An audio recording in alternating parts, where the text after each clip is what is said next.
नमस्कार दोस्तों, social media पे कुछ वीडियो तेजी से वायरल हो रहे हैं जिनमें दिखाया जा रहा है कि कुछ लोग अपने ही ऑफिस में डरे सहमे बैठे हैं और अचानक से बहुत बड़ी भीड़ उनके ऑफिस में आती है और तोड़फोड़ शुरू कर देती है, आगजनी करती है। हम बात कर रहे हैं नोएडा में हो रहे मजदूर प्रोटेस्ट की, जो अचानक ही बहुत हिंसक हो गया है। तो हम गरिमा मैडम से समझेंगे क्या है ये पूरा मामला और ये परीक्षा में कैसे काम आ सकता है। जी, सबसे पहले तो जानिए कि प्रोटेस्ट कर कौन रहा है। तो नोएडा फेज 2 में हॉजरी कॉम्प्लेक्स है जो मेनली फर्नीचर और गारमेंट इंडस्ट्री से जुड़ा हुआ है। तो वहाँ पे हजारों फैक्ट्री मजदूर जो हैं वो इस प्रोटेस्ट को कर रहे हैं। क्यों कर रहे हैं? तो अभी क्या हुआ, रिसेंट में जो पड़ोसी राज्य है हरियाणा, उसने वहाँ पर अपने वर्कर्स के लिए जो न्यूनतम वेतन है उसमें 35% की वृद्धि करते हुए उसे 19,000 रुपए कर दिया है। तो यहाँ के वर्कर्स की भी डिमांड है कि उनका वेतन, न्यूनतम वेतन बढ़ाया जाए और उससे तकरीबन 20,000 रुपए कर दिया जाए।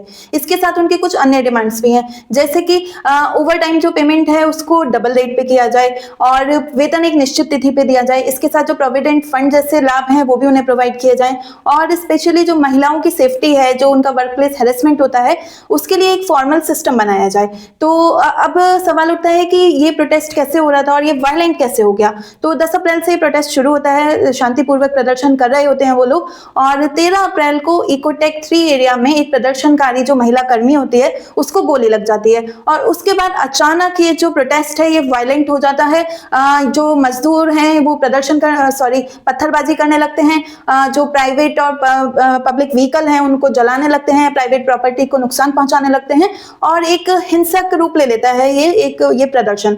फिर क्या होता है कि सरकार की इस पर क्या प्रतिक्रिया है। तो सरकार ने कैरेट और स्टिक पॉलिसी को अपनाया है। स्टिक पॉलिसी के तहत उसने एक कड़ी कार्यवाही करते हुए जो हिंसक प्रदर्शनकारी हैं उनको बड़ी मात्रा में गिरफ्तार किया है।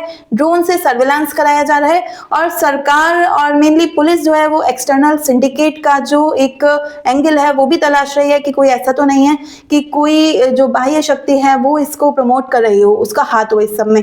तो और कैरेट पॉलिसी के तहत सरकार ने तात्कालिक रूप से न्यूनतम वेतन में वृद्धि कर दी है और उसे रेट्रोस्पेक्टिवली लागू किया है कि ये जो न्यूनतम वेतन में वृद्धि है वो 1 अप्रैल से लागू की है, पीछे की डेट से। इसके अलावा वन स्टेट वन वेज का जो कॉन्सेप्ट था, जो पॉलिसी थी, उसको ड्रॉप कर दिया गया है।